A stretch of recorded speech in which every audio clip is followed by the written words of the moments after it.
Welcome back to the channel. Glad to have you here. In today's video, I'm going to show you something that every rose grower eventually faces. Those tiny green buds that love to hide on your rose buds.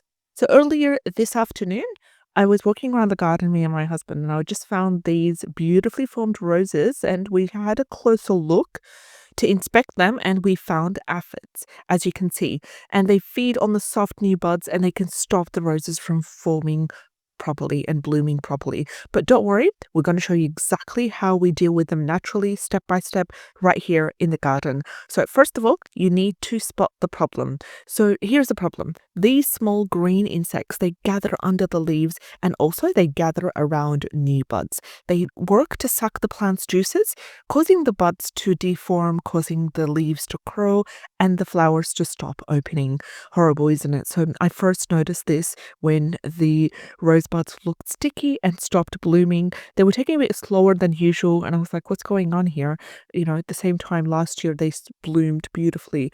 And then when we had a closer look, there they were, clusters of little tiny aphids. So if you have ever seen your rosebuds looking shiny or sticky, I really need you to go in, pay a closer look, just inspect and check for aphids. They release a sugary substance called honeydew that attracts the ants as well. So you're going to have two major problems, the aphids and the ants, if you don't take control of it, unfortunately. So what do aphids do to roses? So aphids might look harmless, but they actually multiply really, really fast, hundreds in just a few days. They feed on the sap of your plant's tender tips. They make it weak and they make it tired. And they also spread plant viruses, which can stunt your rose's growth. It can also affect other plants as well. And if you leave them alone too long, so if you just, ignore them, your buds may never be able to open. And this is absolutely devastating. And they also dry the buds before blooming as well. So let's stop them early. Let's stop them naturally and safely. No harsh chemicals needed. So let's talk about the natural aphid treatment that we're going to be able to use. Here's what I do every time I see aphids on my plants. And I have noticed them a couple of times in Finland as well. And I've noticed them on the roses that we were trying to grow in the balcony. Step one is to rinse them off with water. You need to use a garden hose or spray bottle. Gently wash them off, especially from the buds and the undersides of the leaves. What this does is it removes 80% of the problem right away. Step 2 is use a natural spray, and my favorite is using either neem oil or garlic water. So I want you to go ahead, take a spray bottle, empty spray bottle, fill it up with 1 liter of water or 500 milliliters of water. If it's a 1 liter of water, then you need to add 1 teaspoon of mild dish soap. If it's 500 milliliters, I just cut that in half. And here's the trick here. To the mild dish soap and the water, you're going to add either 1 teaspoon of neem oil or garlic water that you've made at home for extra strength. I've got the recipe for the neem oil and the garlic water linked in the description box below. You might want to check that out.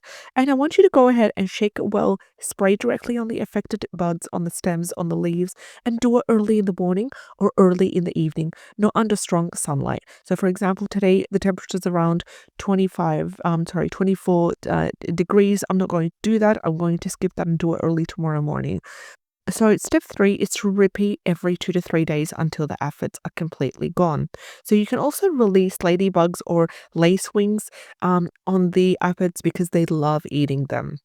Also, let's do something to prevent this problem from happening. We need to be able to take precautions to prevent future infestations.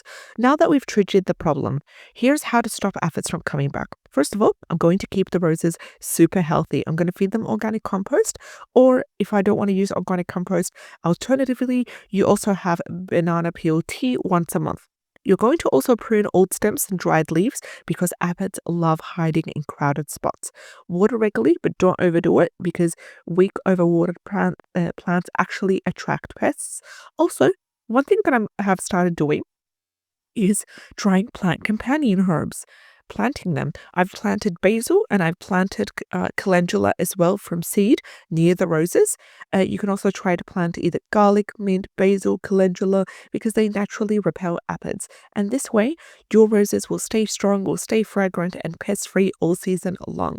So let's talk about some results that you might have noticed. And usually you expect to see this after just about 1 week of using this treatment. Your roses the buds will start opening beautifully. There's no more sticky leaves, there's no more pest, just pure healthy growth. So if you've noticed your rose buds covered in tiny green insects, don't panic. There's always a solution to everything. With just a bit of soap, water, and consistency, as well as either neem or garlic oil, you can save your roses naturally and safely. So I want you to tell me in the comment section below. Have you ever battled aphids on your roses? Like this video if you found it helpful. Subscribe to see more gardening tips and tricks and follow our journey as we go to grow the garden. Remember, a healthy garden starts with observation, patience, as well as love that comes from, within. See you in the next video. Take care and have a great day. All the best.